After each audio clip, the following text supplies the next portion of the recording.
Caramel, apples, and pastry. What's not to love? If you've never had Tarte Tatin before, you're in for a real treat. We followed this recipe from Saffitz, and although there are many steps, it's definitely achievable and a very impressive dessert. First, you'll need to make a rough puff pastry dough. Simply combine all-purpose flour with granulated sugar and kosher salt in a large bowl. This recipe makes 2 portions and can be done a few days before to save some time. Next, use a box grater to grate in 1.5 sticks of very cold butter. The butter should be placed in the freezer about 10 to 15 minutes before using, so it's cold but not frozen. Be careful when you get to the end of the butter so you don't accidentally grate your fingertips, then gently rub the butter pieces into the flour mixture. It's important to work quickly so the butter doesn't melt. Now we're adding more butter, this time in the form of thin slices that, you guessed it, are very cold. For a good pastry dough, you need there to be pockets of solid butter before baking, which will then release steam in the oven to form those flaky layers. Once the butter is coated in the flour mixture, pour in about 1/4 cup of ice water and mix with a fork. Continue adding ice water a little at a time until the dough comes together. At a certain point, you'll need to switch to using your hands to mix. Make sure you're gentle while mixing. It is possible for the dough to get overworked and become tough. It will look dry, but don't worry. As it rests, those dry sections will hydrate from the butter and water. Place the dough on a sheet of plastic wrap and form into a tightly wrapped rough rectangle. Use a rolling pin to force it into a more uniform rectangular shape, then refrigerate for 2 hours.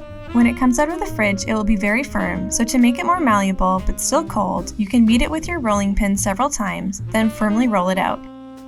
To make sure it doesn't stick, continuously move the dough around after rolling and keep flour handy, which you can lightly sprinkle on if it gets too sticky.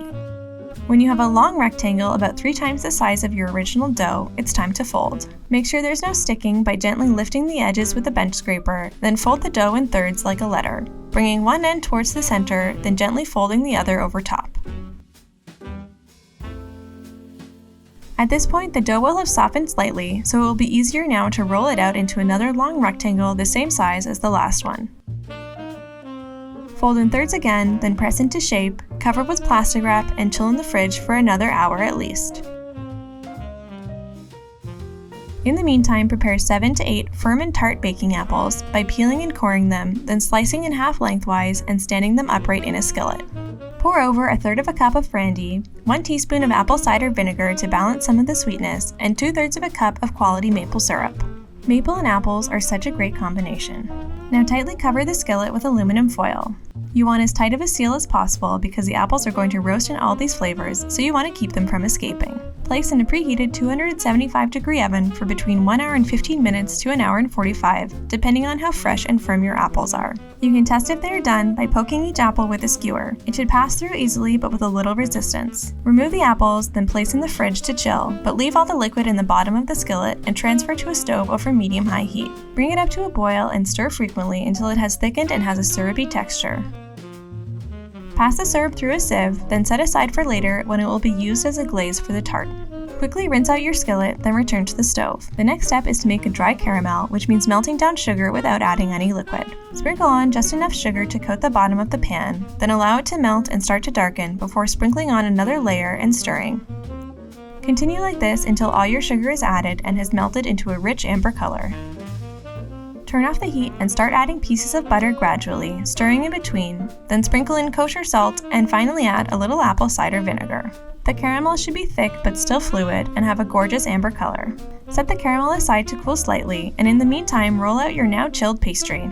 Cut in half and return 1/2 to the fridge or freezer to be used for any other recipe you like. As you can see, there are lots of beautiful layers in the dough. Use the same technique as before of beating, then rolling, then rotating the dough until you're left with a large square. Use a plate about the same diameter as your skillet to measure a circle, then cut about 1/2 to 3/4 of an inch away from the plate to form a larger circle of dough. Use a fork to poke holes all over the pastry, which will help steam to escape when it bakes. We're finally ready to assemble the tart.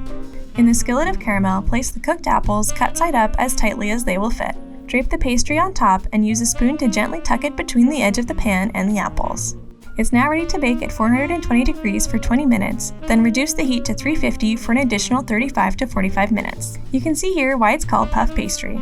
Allow the tart to cool for about 10 minutes, then either over your sink or a large sheet tray, place a cooling rack over the skillet, and while firmly holding the rack against the skillet, flip everything over and allow some of the excess liquid to drip out. At this time, you should be able to carefully remove the skillet to reveal your masterpiece. While it's still warm, apply the glaze using a dabbing motion to prevent streaking. Give the tart about 10 minutes to cool before slicing and serving with vanilla ice cream. I know it seems complicated, but if you have the time, this recipe is really worth it. Click on one of these other great videos and subscribe for new daily content.